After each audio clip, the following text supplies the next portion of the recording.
बच्चों, अब हम एक और प्रेरणादायक कहानी देखते हैं।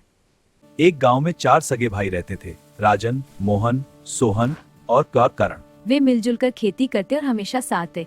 गांव में उनकी एकता की मिसाल दी जाती थी। उसी गांव में उनका एक कजन भी रहता था जिसका नाम शंभू था। शुरू में वह भी भाइयों के साथ अच्छा व्यवहार करता था, लेकिन धीरे धीरे उसके मन में लालच पैदा हो गया। उसने सोचा कि अगर ये चारों भाई आपस में लड़ने लगें, तो वह इसका फायदा उठाकर उनसे पैसे ऐंठ सकता है। मोहन भाई, तुमसे एक जरूरी बात करनी है। हाँ शंभू, क्या हुआ? मोहन कह रहा था कि राजन सारा पैसा खुद रख लेता है। क्या ये राजन ने कहा? हाँ बिल्कुल, तुम सतर्क रहो। राजन कह रहा था कि मोहन मेहनत नहीं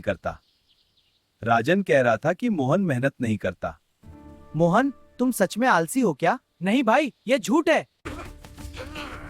वे छोटी छोटी बातों पर एक दूसरे से नाराज रहने लगे। इसी बीच शंभू उन्हें अलग अलग सलाह देता और बहाने से पैसे उधार ले लेता। धन्यवाद भाइयों, ये पैसे बहुत काम आएंगे। कभी कहता कि उसे व्यापार में नुकसान हो गया, तो कभी बीमारी का बहाना बनाता।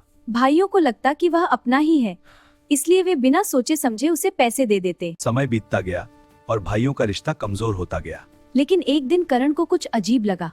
उसने देखा कि शंभू वही बातें अलग अलग भाइयों से कह रहा है। करण ने चुपचाप अपने भाइयों को इकट्ठा किया और सारी बात बताई। हमें विश्वास नहीं होता। लेकिन जब उन्होंने मिलकर शंभू से सवाल किए तो सच्चाई सामने आ गई। शंभू, सच बताओ। ठीक है, मैंने किया था। चारों भाइयों को अपनी गलती का एहसास हुआ। उन्होंने समझा कि वे शंभू की चाल में आकर आपस में लड़ रहे थे। मुझे भी माफ कर दो।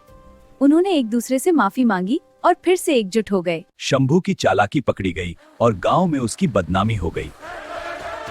हाय रे, मुझे अपनी गलती का पछतावा हुआ। लेकिन तब तक बहुत देर हो चुकी थी। इस कहानी से हमें सीख मिलती है कि हमें किसी की बातों में आकर अपने रिश्तों को खराब नहीं करना चाहिए।